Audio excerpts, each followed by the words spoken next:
Hi, sorry for the late start. We'll extend class by 5 minutes. And let me just go ahead and change my name over here. Again, like last week, we're going to just start off with SAT prep, and then we're going to jump into argumentative writing. We have a specific topic we're looking at, which is based off diversity hiring, which is an interesting topic to look at for sure. Even though it might not directly impact you, it would be interesting to get perspectives of someone that's going to be in the future job market, even if it's not anytime soon. And let me just go ahead and share the link over here.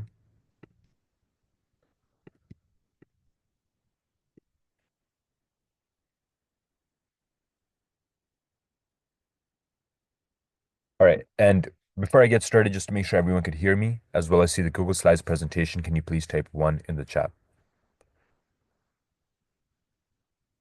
All right, perfect. And I just want to go over the summary just one more time. I know we go through this at the start of each class, but before we step into the questions, I think it is important. The reading test on the SAT makes up 50% of your evidence-based reading and writing score. Reading questions are not presented in order of difficulty. Don't be afraid to skip a hard question, and don't worry if you can't answer every question. The reading test is an open book test.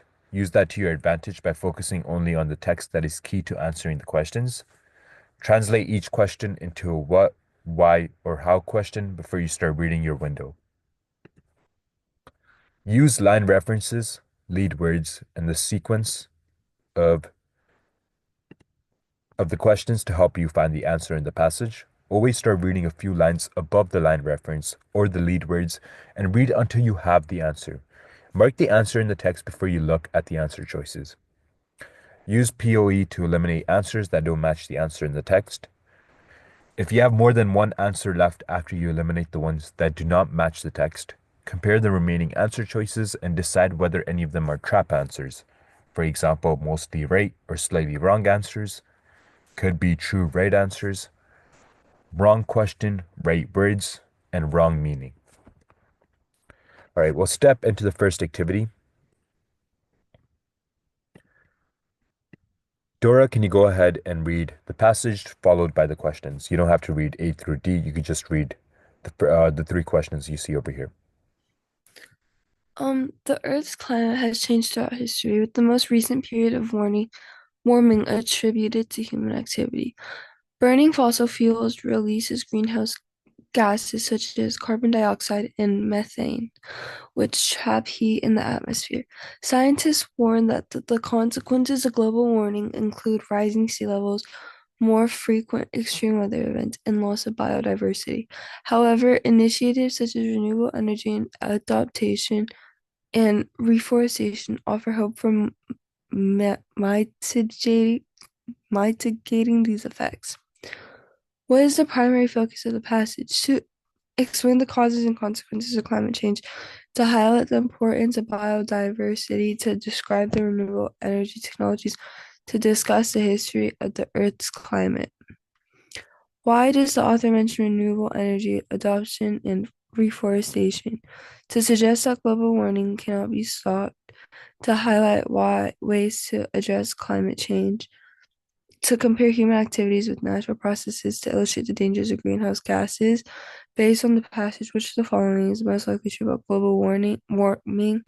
It has no impact on biodiversity. It can be primarily caused by natural factors. It can be mitigated through human efforts. It results exclusively in rising sea levels. Okay, great job. And I just want to go over one of the words over here, mitigating or mitigate, mitigated. It practically means to make effects less severe. I mean, in this case, I'm talking specifically over here, but in general, it means to make something less severe or less serious. And Alex, I also see that you joined in as well. Let me just go ahead and send in the link. I'm not sure if you were here for the previous classes. I don't think you were, so I just want to quickly go over the SAT summary just one more time. I'm sorry for the rest of you, but it is important. At least it'll give a refresher for what we're going over right now. And Alex, the start of class, we're just going over 6 questions that are SAT related or in the format of a typical SAT question. All of them are going to be multiple choice. This is just preparation for the SAT in general, and then after that, we'll be going into the normal lesson. So I'm going to just go through the summary first. The reading test on the SAT makes up 50% of your evidence-based reading and writing score. Reading questions are not presented in order of difficulty. Don't be afraid to skip a hard question, and don't worry if you can't answer every question. The reading test is an open book test. Use that to your advantage by focusing only on the text that is key to answering the questions. Translate each question into a what, why, or how question before you start reading your window. Use line references, lead words, and the sequence of the questions to help you find the answer in the passage. Always start reading a few lines above the line reference or lead words and read until you have the answer. Mark the answer in the text before you look at the answer choices. Use POE to eliminate answers that don't match the answer in the text.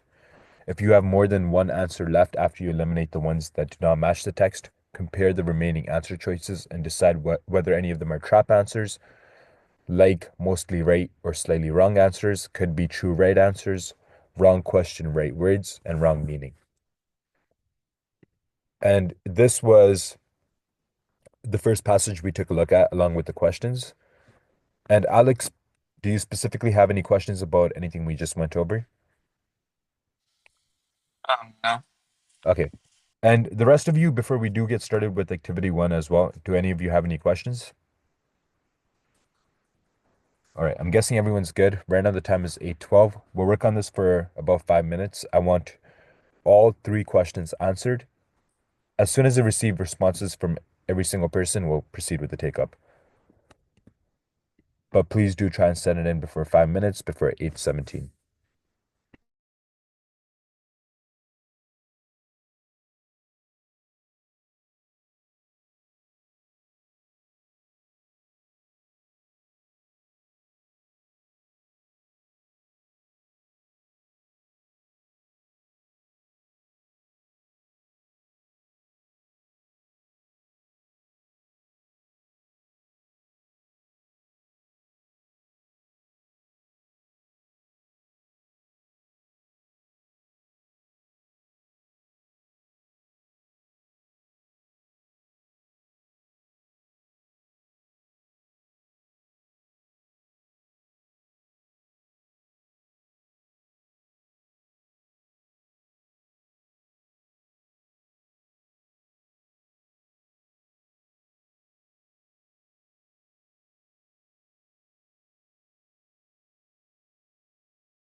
All right. My mistake. This might have been here from last week as well. I just realized that right now as I was proceeding with the take up because it was really supposed to start right from over here, activity one. But it's fine. I've gotten three of your responses so far. I'm just gonna paste it in so we can move on to the next one. And Dora, it's fine. You can also go ahead and send in your response as well. But everyone else, you did put in the same answer, ABC, which is correct. Great job. And my apologies. Let's continue on with the next one, which is actually what we're supposed to be taking a look at.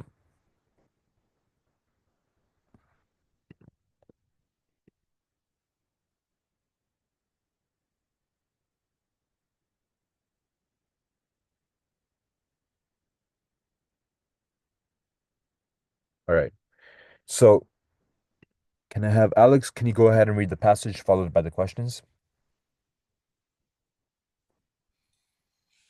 Um, Galileo Galilei revolutionized science with his discoveries about the universe. Using a telescope he built himself, Galileo observed moons orbiting Jupiter, challenging the long-held belief that all celestial bodies revolved around Earth. His findings provided crucial evidence for the heliocentric model, which placed the sun at the center of the solar system. Despite opposition from the Church, which saw his views as heretical, Galileo continued to champion his ideas, laying the groundwork for modern astronomy. Um, Question one: what is the main purpose of the passage? A. To detail the construction of Galileo's telescope. B. To discuss Galileo's contributions to astronomy. C. To explain why the Church opposed Galileo. D. To highlight the importance of celestial mechanics. Number two, why does the author mention moons orbiting Jupiter? To show Galileo's ability to observe minor details. D. To emphasize a discovery that challenged geocentrism. C. To demonstrate the Church's errors in scientific understanding. D. To introduce the concept of orbital mechanics. Number three, based on the passage, which of the following is most likely true? A. Galileo's work was immediately accepted by the scientific community. B. Galileo's discoveries directly contradicted religious doctrines. C. Galileo invented the heliocentric model of the solar system. D. Galileo was primarily interested in planetary formation. All right. Okay. I should have made it full screen from the start, but before we get started, does anyone have any questions about this activity?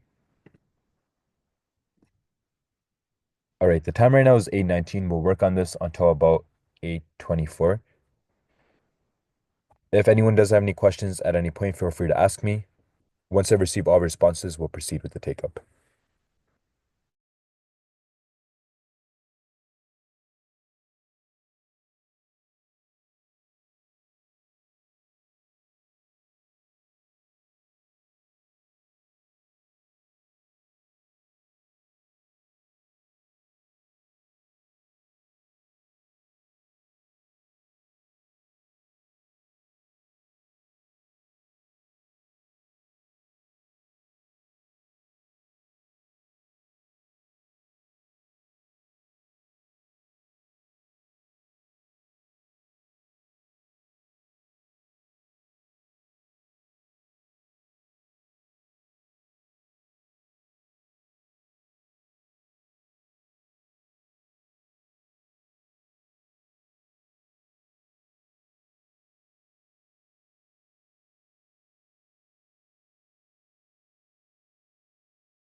All right, I'm just waiting on one more response. All right, I'm sorry. I'm just waiting on one more response right now before we proceed with the take up.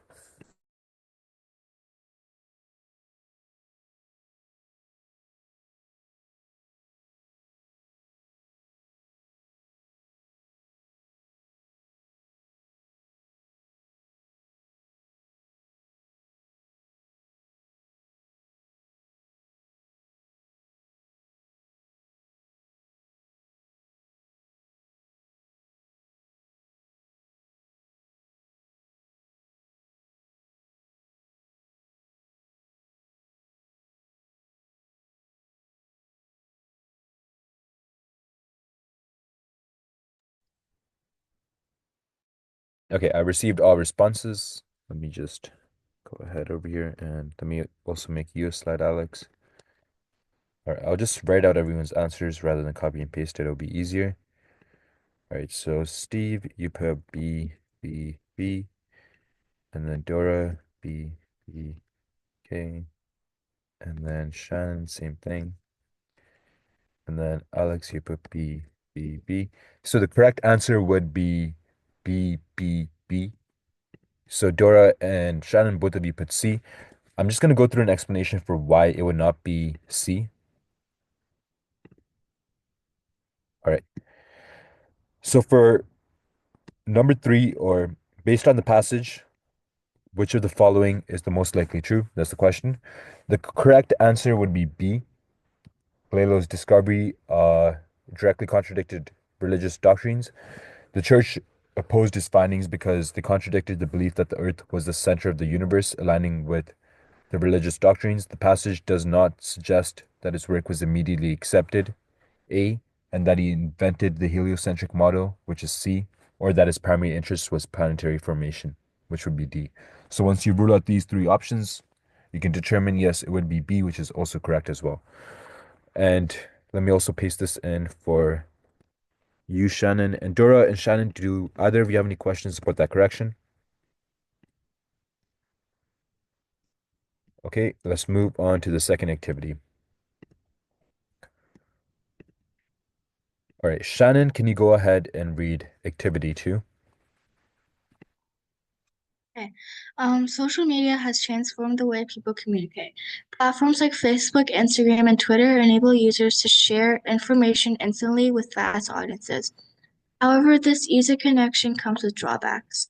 Studies show that excessive use of social media can lead to feelings of loneliness and anxiety. While these platforms can promote global connectivity, they can also foster unrealistic expectations through curated content, leading to a decline in mental health for many users. Questions. What does the author suggest about social media? Which evidence from the passage supports the claim that social media affects mental health? The phrase curated content in the passage most likely means.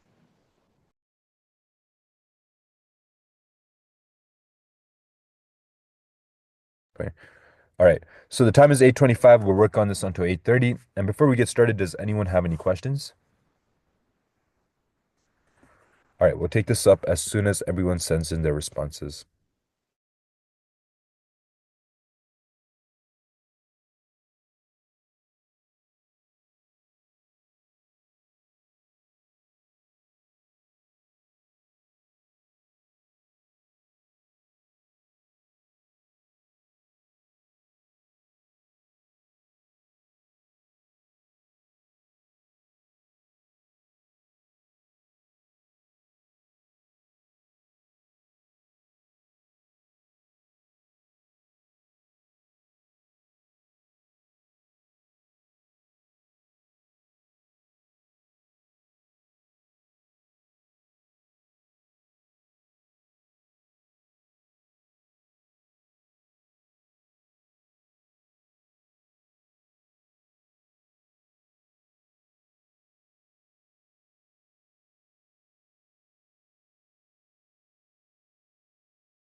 All right, I'm just waiting on the final response and then we'll proceed with the take up.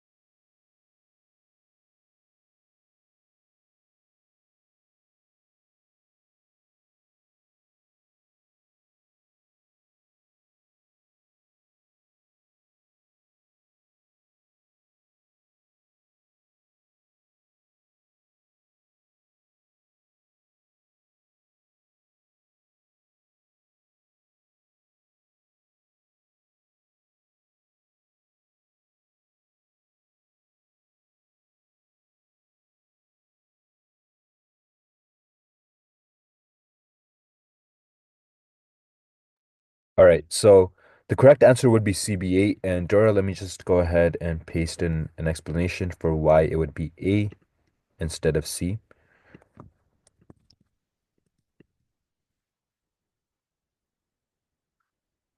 All right, the phrase curated content in the passage most likely means the correct answer would be A, the content selected to appeal to individual preferences. Curated content refers to material deliberately chosen or presented in a way that aligns with specific preferences or standards, which is linked to fostering unrealistic expectations. The other options do not align with the context of the passage. And Dora, do you have any questions about why it would be A instead of C? No. All right, let's move on to activity 3. And Steve, can you go ahead and read the third activity? Bees play a vital role in agriculture by pollinating crops, ensuring the production of fruits, vegetables, and nuts. However, in recent years, bee populations have been declining due to habitat loss, pesticide use, and climate change. Scientists are working to address these issues through conservation efforts, such as planting wildflowers and reducing pesticide use, to protect these essential pollinators and maintain global food security. What is the primary focus of the passage? Which factor is not mentioned as a cause of bee population decline? And what does the phrase global food security in the passage most likely refer to?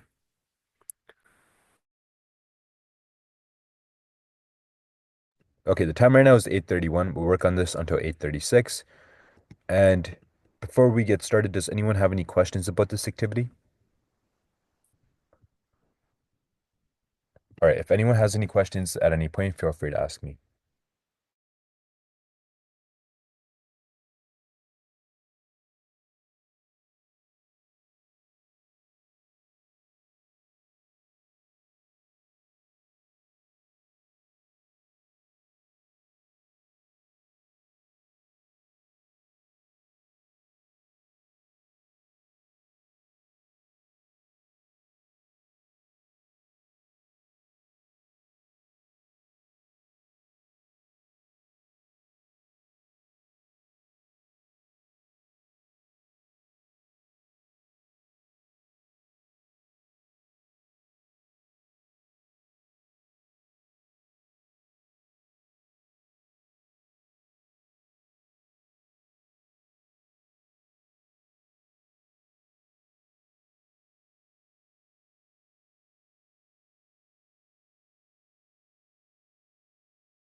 All right, I got some responses over here. Let's proceed with the take-up.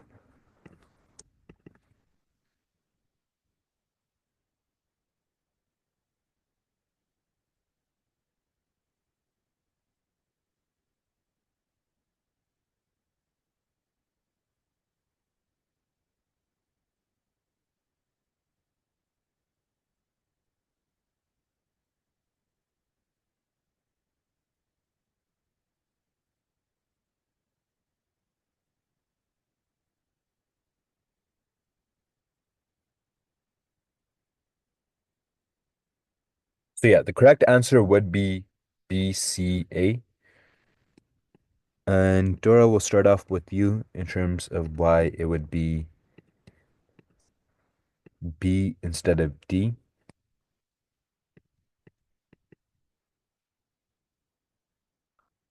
So what is the primary focus, or let me just paste this in differently. Give me a second. Okay, yeah.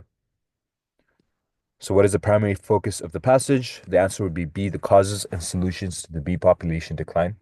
The explanation is that the passage primarily discusses the decline in the bee populations and efforts to mitigate this issue. It mentions the role of habitat loss, pesticide use, and the climate change, as well as conservation issues like planting wildflowers. And Shannon, you put BBA, so we would have to make a correction to the second question, where the answer would be C. And let me paste in the explanation for why so. So number 2, which factor is not mentioned as a cause of bee population decline? Answer is C, wildflower growth. The explanation is the passage mentions habitat loss, pesticide use, and climate change as causes of bee decline, but wildflower growth is mentioned as a part of the solution, not a cause. All right, and yeah, Dora and Shannon, do either of you have any questions? All right, let's proceed with activity 4.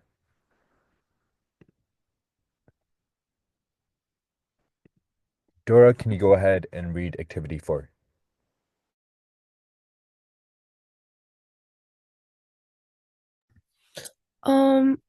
Music has the unique ability to evoke memories and emotions. Studies show that listening to music activates areas of the brain associated with memory retrieval, especially in individuals with Alzheimer's disease. Familiar songs can trigger vivid recollections, providing comfort and a sense of identity for patients. This connection between music and memory highlights the potential for music therapy and medical treatment. What does the passage suggest about music therapy? Why does the author mention Alzheimer's disease? The phrase providing comfort and a sense of identity suggests that music therapy. All right, before we get started, does anyone have any questions? Okay, the time right now is 8:37. We'll work on this until 8:42.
All right, I'm still waiting on 2 more responses so we can proceed with the take up.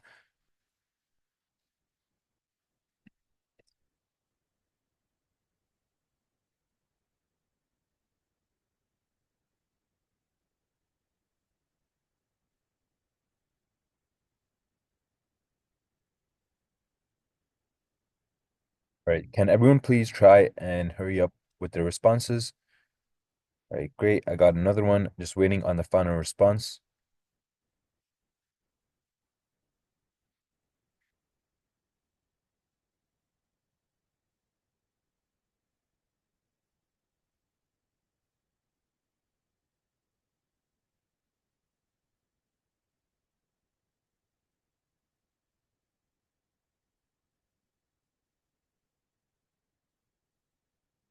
And this, I'm just moving down over here to homework so it can be completed for homework. And all right, I did get responses. Thank you.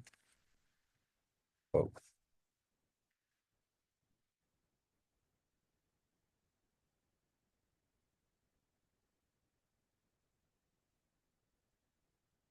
right, so Shannon, the correct answer would be B, B, B. The final one would not be D. I just want to go over why, and that would be for this one. Okay, here. The phrase providing comfort and a sense of identity suggests that music therapy, and that's where B helps patient connect with personal history. Explanation: the passage highlights how familiar songs evoke personal memories, giving patients a sense of their own history and emotional grounding. And then I'll paste some type of answer key right below over here. I'll just make some type of answer key and I'll just highlight, or I'll change the font color so you could just change the color back to kind of uncover what's over there. But I'll do that after class for both activity 5 and activity 6. All right, so let's move on to the next part of the lesson. We don't want to spend too long just focusing on the SAT. And just another reminder, class is going to end 5 minutes late just because of the late start. So 9:35 instead of 9:30. We have about 50 more minutes left in class. So let me just go ahead and start off with this YouTube video on argumentative writing.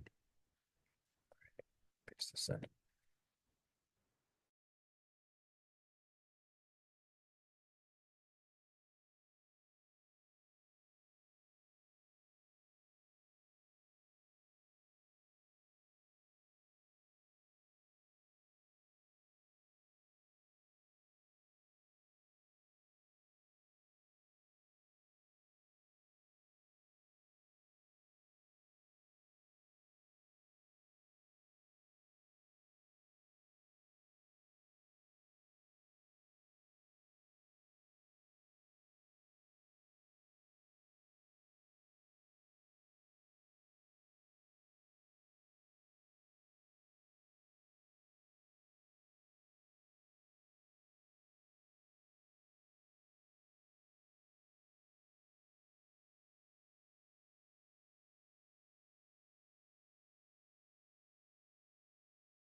Okay, I'm sorry. The original video I was looking for got removed, but I found another one. It's actually 2 different parts.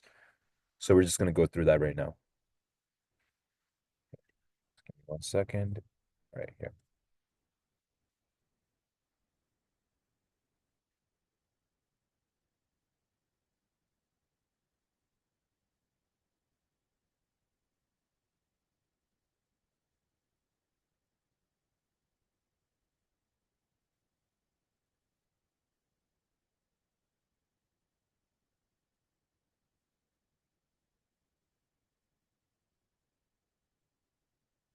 So, 1 second.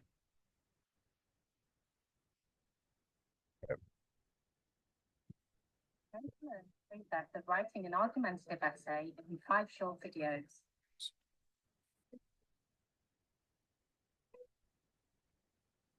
We normally use a I'm not too sure what's happening. All right.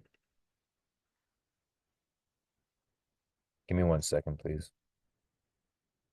I've never even seen this glitch happen before. This is unheard of. going to learn. Well, YouTube is just not working, or well, I got X. Wait, no, I got X.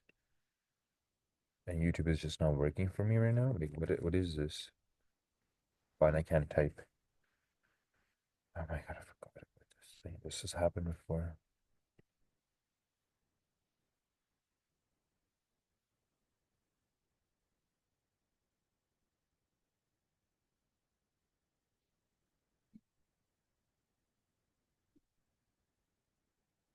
We've looked at the hamburger essay format and planning.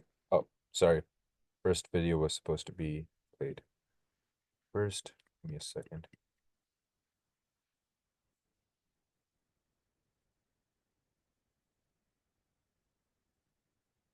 Videos.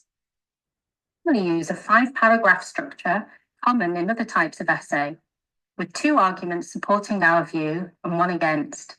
This is not the only way to write an essay. 6 paragraphs are also often used.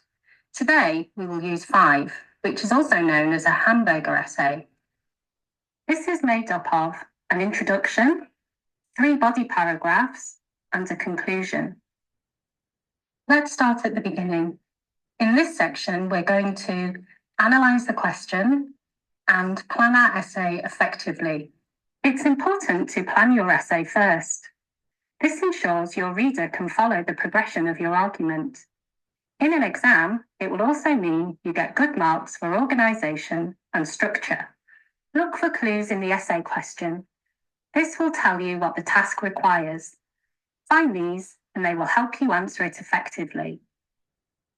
The main clues we can get from the text are: why indicates that you need to give a reason.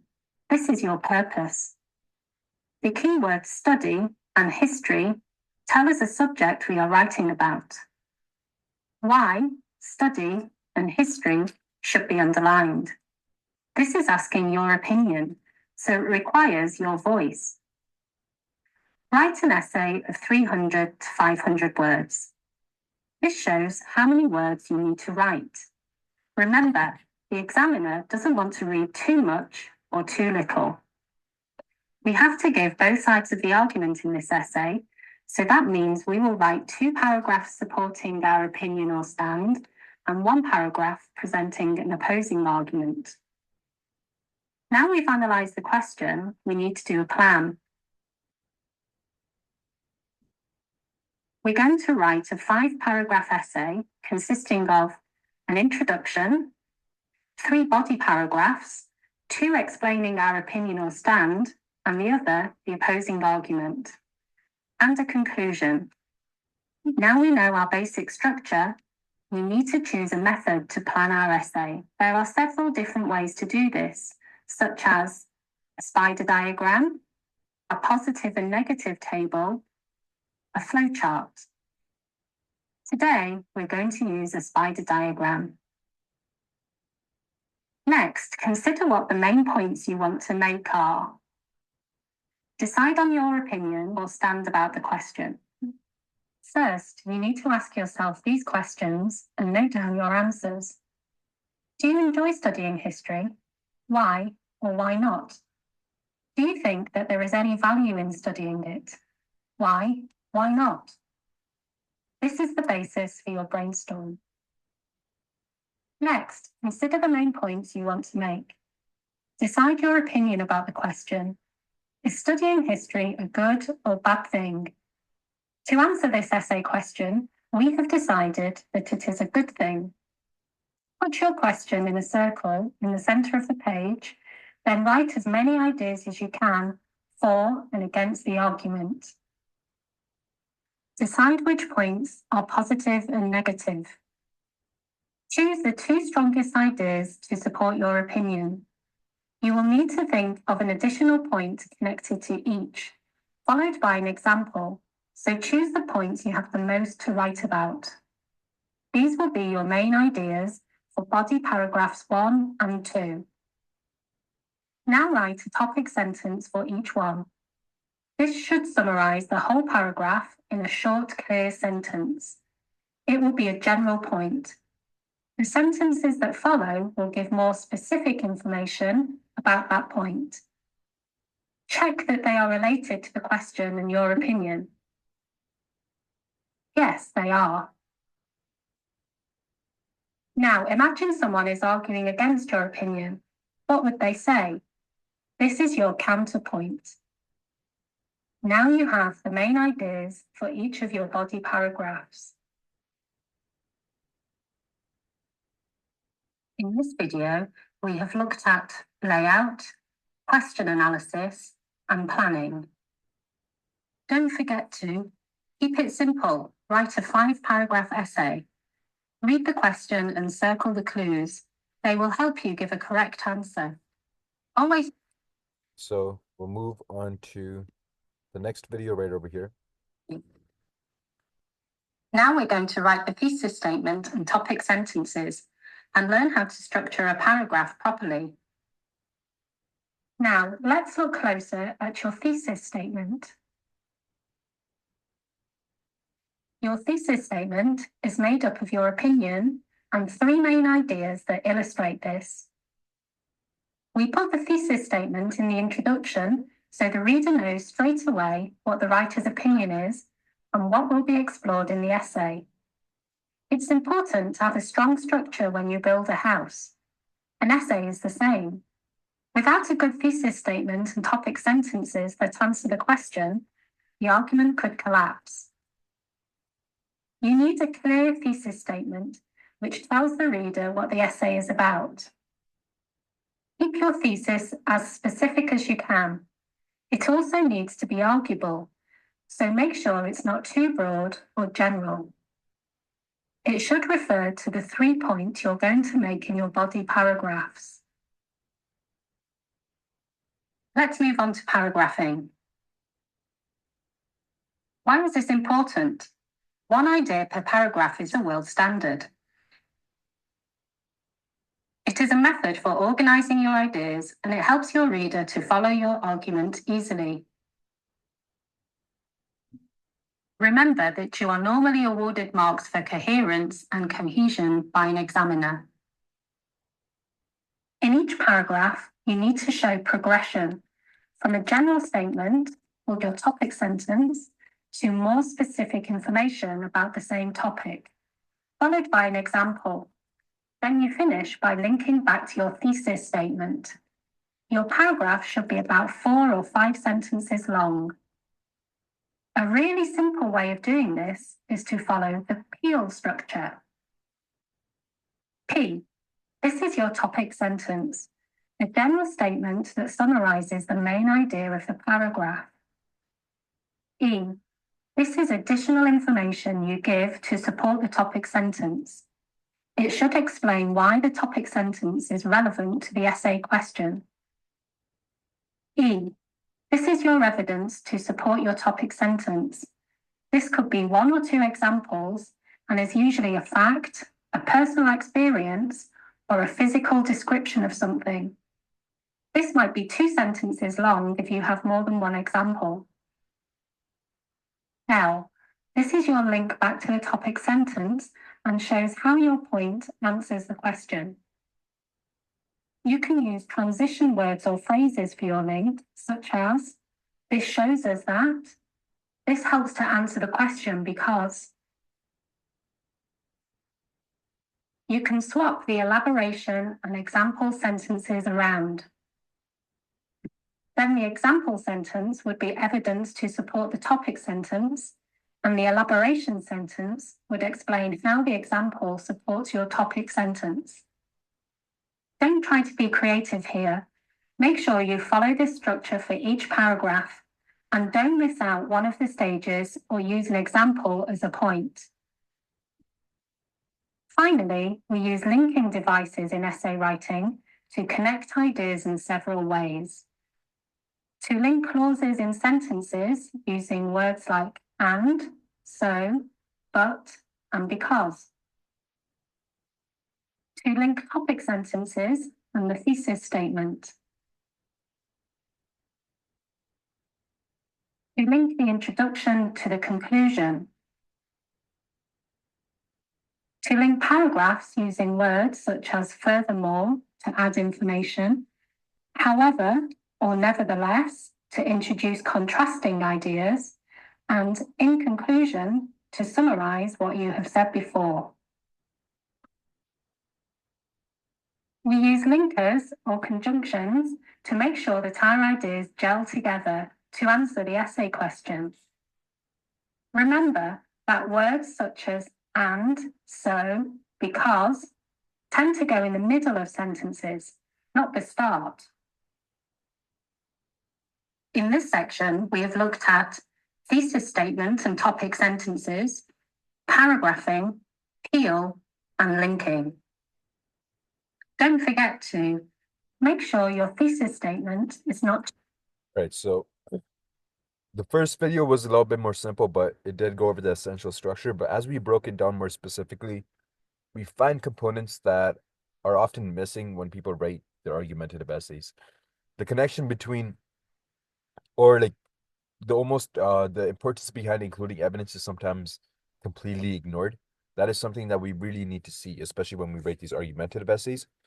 And in this case, we're going to be using this article that we see right over here. I'll also send in the link into the chat to write our argumentative essay. So this is practically going to be our foundation. There is a lesson over here. I don't want to spend too long going through it. It might be something we can revisit later on. Rather, we can step into the activity itself. But I'm sure most of you know what an argumentative essay is. Like persuasive essays and other types of essays, the point of argumentative essays is to convince the reader of a particular point of view. Persuasive essays do this too, but they tend to be more emotional and less formal. Argumentative essays focus more on concrete empirical data whereas persuasive essays appeal more to the reader's emotions. It's easy to confuse argumentative essays with expository essays as well. But just because it relies on heavy fact-based evidence and copious research doesn't mean they're the same. The main difference is argumentative essays presume one point of view is correct, whereas expository essays usually present all sides of the argument. So again, expository essays, argumentative essays, completely different. One is trying to argue for the other, while the other is not. Persuasive essays, you argue more towards the emotional side of things, and it is less formal, whereas an argumentative essay is more based on concrete empirical data. And the argumentative essay is what we're focusing on today. Another distinction of argumentative essays is that the thesis is not obvious. It usually has a strong enough opposition to necessitate an explanation of why it's wrong, exactly like the topic we're going to look at today. So it's not as simple as saying the sky is blue on a sunny day. And we kind of already went over the structure. These are different formats that we can take a look at. I'm sure I've introduced this before in another class. If I have not, don't worry about it too much. It's something we're going to revisit again. This time we're going to focus on the classic, which is introducing the problem, explaining your perspective, explaining the opponent's perspective, presenting your evidence, and then concluding with the argument. Or, yeah, we can either go with that or we can go with the basic one, which is your first paragraph is the introduction, and your second, third, and fourth are where you present your arguments and evidence. That is the one we're going to be going with, most likely the basic one. You can also feel free to stray away to a different topic, but most likely we're just going to stick with the basic. But this is the classic, which I just introduced by accident, and then this is the Tolman, where you make your claim, which is your thesis or your argument. Then you go over your reasons, which is your evidence. Then you go to your warrant, the connection between your claim and your reasons.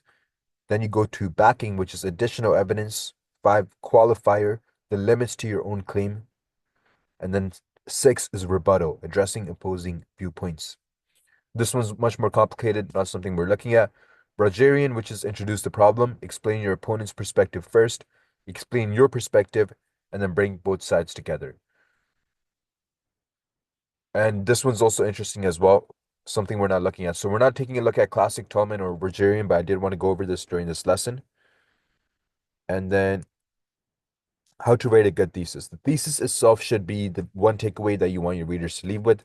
What are you trying to convince them of, and do you want them to what do you want them to remember after reading? So, as we get into the essay itself, we'll understand whether this is important or not, why diversity hiring is important. So, this is reading one side of the argument. You can feel free to do research on other sides as well. I'm sorry if I didn't mention that it's only one article. We're basing it off this, but you can feel free to do research elsewhere, whatever requires to support your point, of course. So we're reading this one person's perspective on why diversity hiring is important. You can, of course, feel free to disagree with it. I chose this topic because it really is a 50-50 situation. If you try to go hiring just for the just based on diversity, you end up with a lot of troubles.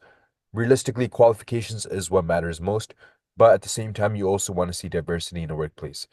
So it kind of brings a 50-50 situation of what exactly is right and wrong because there's no exact right answer. So we'll proceed with the article first. Everyone's going to take turns reading. Alex, can you go ahead and read the first slide?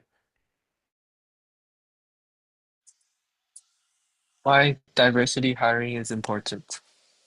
The world has its eyes on systematic racism, and now more than ever, everyone seems committed to dismantling discrimination.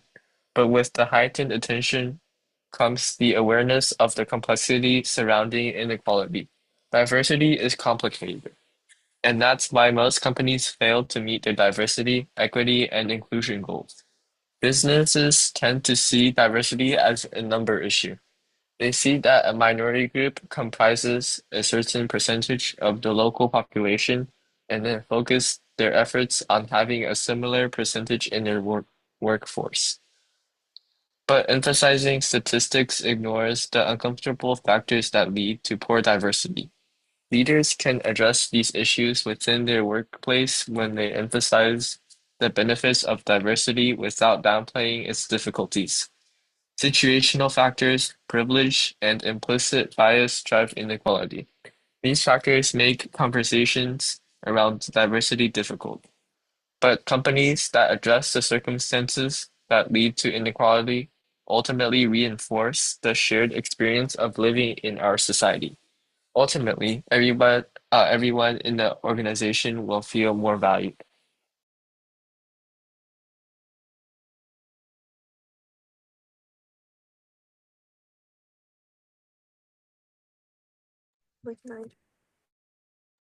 Dora, can you go ahead and read this slide?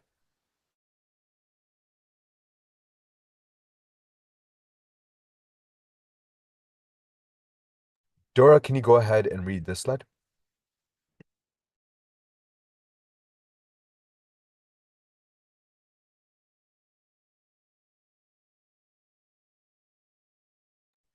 All right, maybe you stepped away from the computer. That's fine. Shannon, can you go ahead and read this slide? Define diversity and its importance in the workplace. Most businesses owners think of diversity in the workplace in terms of the compliance regulations imposed by the federal government. These regulations ensure equal employment opportunities for marginalized groups. Business owners agree diversity hiring in the workplace is important, but they tend to view their diversity hiring efforts under the narrow lens of the EEOC. They acknowledge hiring for diversity is important in the world and contributes to a greater good. Yet they also see diversity in the workplace as having very little impact on a company's success. Nothing could be further from the truth. Diversity in the workplace is good for the bottom line. In 2015, McKinsey and Company found that companies with a diverse workforce perform 15 to 35% better than the national industry median. This success underscores the importance of diversity in the workplace. McKinsey followed up with a 2018 report that echoed the finding of the first. Diversity is good for the bottom line. Companies with gender diversity at the executive level were 21% more profitable than their less diverse competitors. Companies with culturally diverse executive terms outperformed their competitors by 33%. In both 2015 and 2018 reports, McKinsey delivered bad news to companies with poor diversity. Companies that fail to cultivate gender and culturally diverse teams perform up to 29% worse than their competitors. Companies that fail to recruit minorities need to figure out how to increase diversity in the workforce.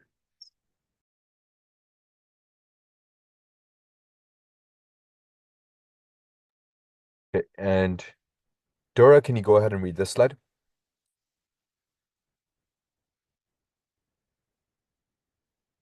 All right. Okay, Steve, can you go ahead and read this slide?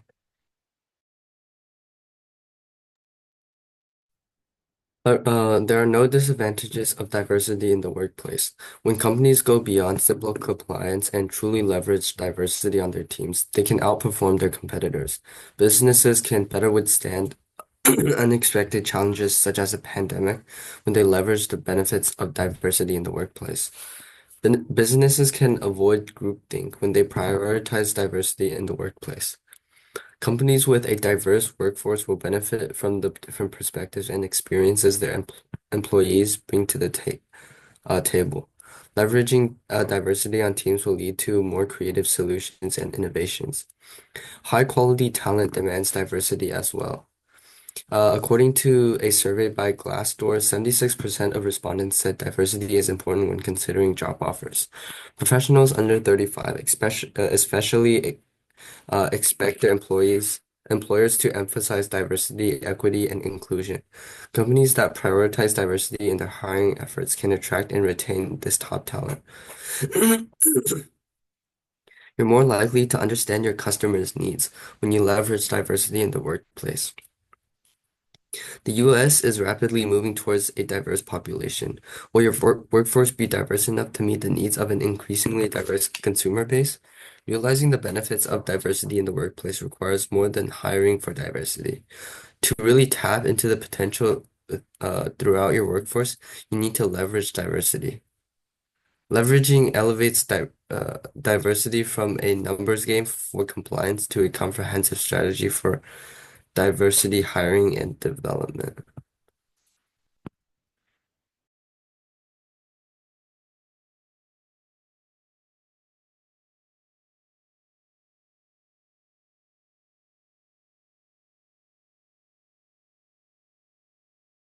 All right, Alex, can you go ahead and read this slide?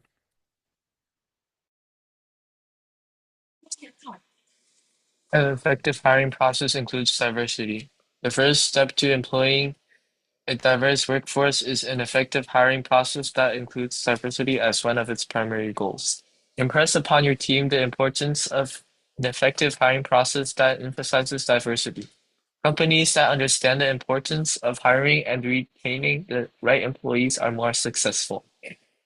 One or two or more stakeholders may silently think the company should hire the best qualified individuals rather than hire for diversity.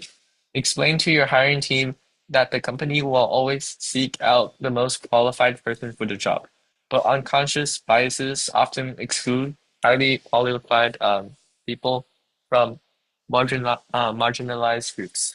Dismantling these unconscious biases is the first step to a hiring process that promotes diversity. An article in the Harvard Business Review details a study conducted to uncover biases while reading resumes. They found that a female or minority candidate needed a 4.0 GPA to get the same rating as the white male with a 3.75 GPA. A white male with an impressive internship received a 50% higher rating than a female or minority with the same internship. Understandably, your hiring team may feel uncomfortable with the idea that they, too, have implicit bias. However, leveraging diversity goes deeper than simply hiring for diversity. To have a truly inclusive workplace, your hiring team should understand and dismantle their own implicit biases. Technology may help you avoid implicit bias in your candidate selection. Applicant tracking software can scan and sort resumes for qualifications. The resulting list will be free of human bias. ATS can also track your applicants to help you identify problem areas in your recruiting efforts.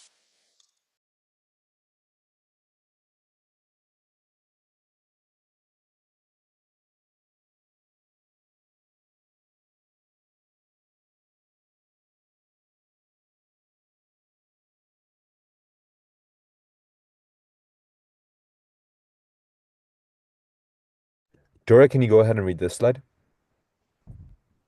Um, Hiring diverse talent requires intention and strategy. Even the most committed companies may fall short in their diversity goals when they fail to proactively recruit a diverse workforce. Start by examining your requirements for the job, such as GPA. Applicants who come from a low-income background likely had to work while attending college. Their GPA may have suffered under long work hours. Failing to account for situational differences among applicants can lead to poor hiring decisions. These situational differences extend to attaining a degree. Since the Great Recession, employees inflated the importance of degrees for entry and mid-level jobs. Yet in 2016, just 30.8% of Black adults have attained a college degree, compared with 47.1% of white adults.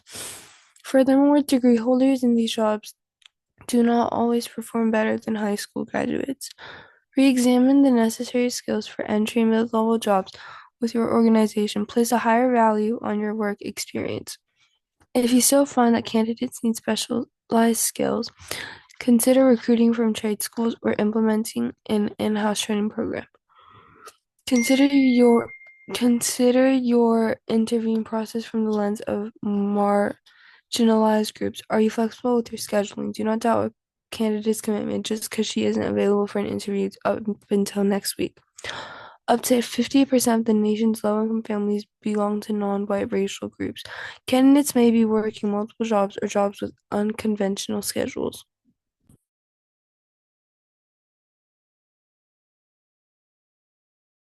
All right, and Shannon, can you go ahead and read this slide? Final thoughts. Diversity is hard, but is well worth the effort. Federal compliance and financial benefits of diversity will always be important, but the biggest reason to hire for diversity is because it's the right thing to do. Tragic stories in the news over the past year brings racism and bias to the forefront of our collective consciousness. At the same time, the pandemic has undone the gains women have made in the workforce. Now it is time for a company to recommit itself to diversity, equity, and inclusion. If you're interested in learning how applying tracking and onboarding software can help you achieve your diversity goals, you can register for a personalized demo with one of our solutions team members.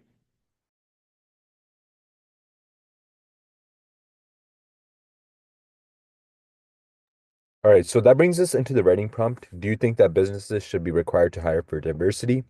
Write an introduction with background information and a thesis statement. So remember the question you're answering. Do you think that businesses should be required to hire for diversity? You're not answering whether you think diversity hiring is good or a bad thing.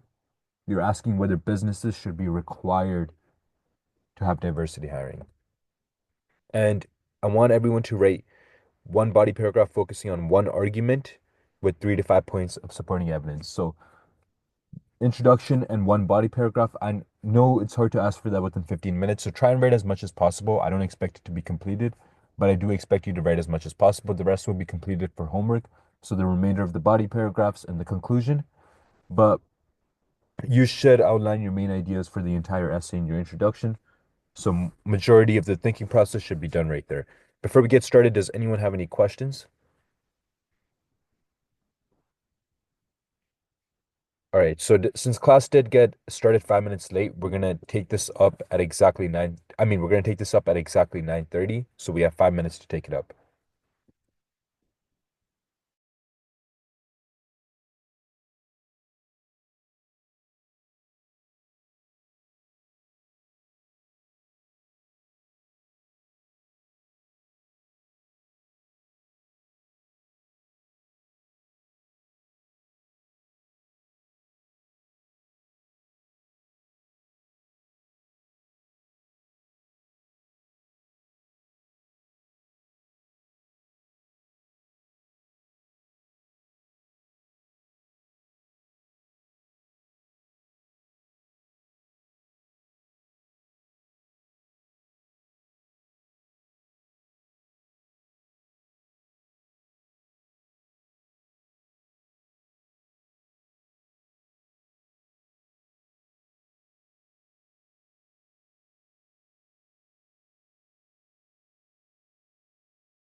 All right, Shannon, can you go ahead and read your response?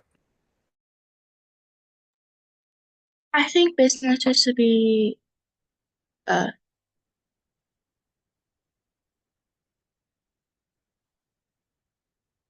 okay. I think businesses should be required to hire for diversity because it is important to give people of a different race and culture a chance to work. It is not fair to those who just have a different race and culture to not get a job. They have families too, and they need to support them just like normal people do. Another reason why I think businesses should be required to hire for diversity is because it is crucial to have different races to gender the workforce because they have different backgrounds and experiences. That might help the company slowly succeed by having a lot of experiences and know what to do and how to solve it. Lastly, I think businesses should be required to hire for diversity because it is not like a different race or gender. Um, because it's not like a different race or gender. It's like they're alien. Wait, okay. They should be allowed to work and live their life like any other human being. In conclusion, no matter what gender or race people are, it's important to always let different people get a chance at work.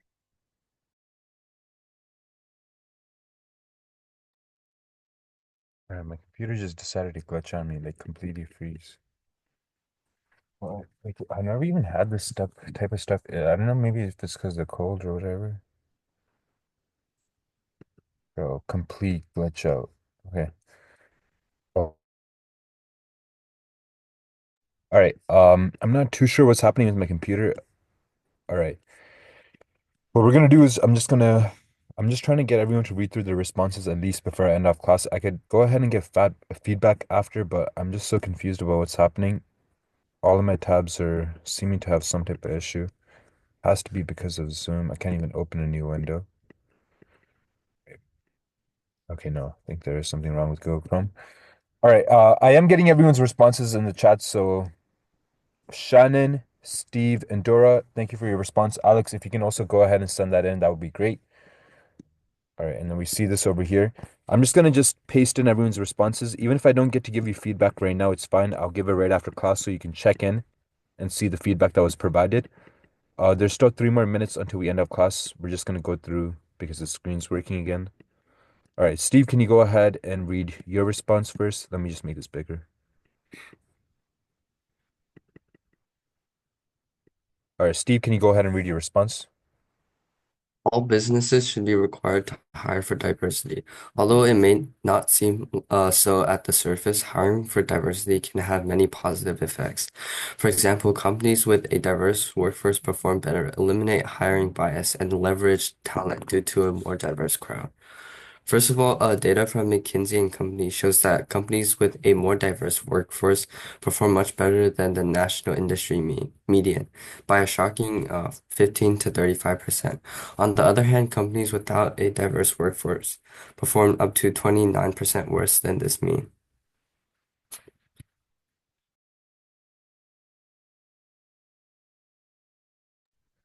All right, and Dora, can you go ahead and read your response?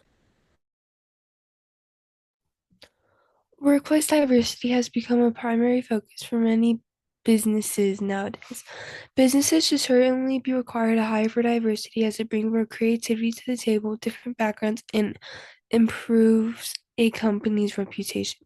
Promoting diversity when hiring helps address multiple historical issues and serves opportunities for disadvantaged groups. Diverse teams Diverse teams all grew up completely differently and have different beliefs, which helps them make better decisions and act both accordingly and creatively. A diverse workplace will also reflect on society's demographics, increasing the company's reputation and trustworthiness. Hence, the companies must highly consider diversity when recruiting workers.